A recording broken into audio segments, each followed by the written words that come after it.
Nicolas Caro place au livre du jour le roman ce matin de François-Henri Désérable qui paraît donc en poche. Ce livre s'appelle Mon maître et mon vainqueur. Prix de l'Académie française en grand format. Ça vous plairait un peu de poésie pour débuter la journée? Oui. Volontiers. Alors j'y vais. Est-il sensible ou moqueur ton cœur? Je n'en sais rien, mais je rends grâce à la nature d'avoir fait de ton cœur mon maître et mon vainqueur. C'est pas Désérable, c'est beau ça. Non, ça c'est de Paul Verlaine. Ah bah et oui, le voilà. titre du roman de Désérable est donc tiré de ses vers. C'est donc une histoire d'amour. Oui, mais pas seulement. C'est aussi un peu un roman policier. Écoutez la première phrase.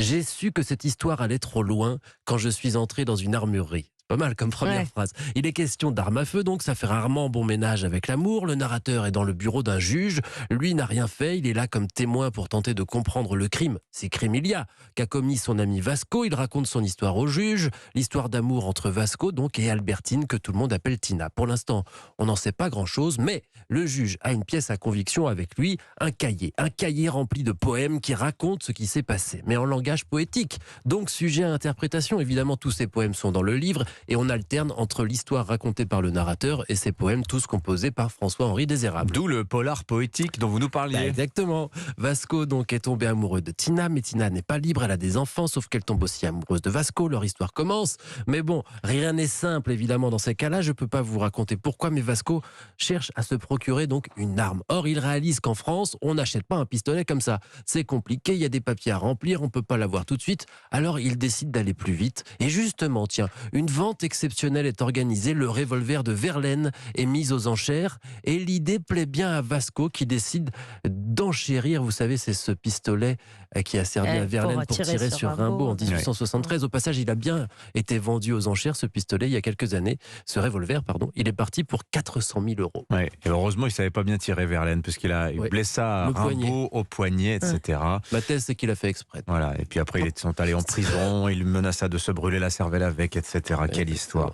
Alors, pour savoir à quoi sert le revolver de Verlaine, justement, vous lirez Mon maître et mon vainqueur, signé François-Henri Désérable. Merci Nicolas Caro. Marie Jiquel, une idée de sortie à présent avec vous. C'est une exposition portrait de la ville de Los Angeles. C'est au Forum des Images au Hall à Paris. Alors là où LA, qui est aussi glamour que cauchemardesque, c'est d'ailleurs l'une des villes les plus filmées de l'histoire du cinéma. Et oui, le Forum des Images a vu grand. Il a sélectionné 80 films pour explorer toutes les facettes de cette ville tentaculaire où l'on tente sa chance pour devenir la nouvelle star du cinéma. On se souvient de La La Land, Once Upon a Time in Hollywood et plus récemment Licorice Pizza.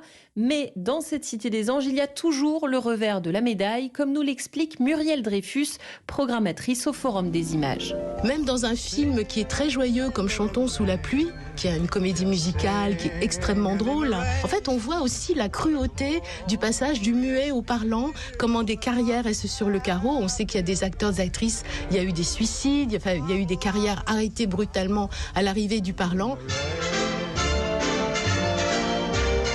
Il y a bien sûr une étoile aînée, il y a eu plusieurs versions.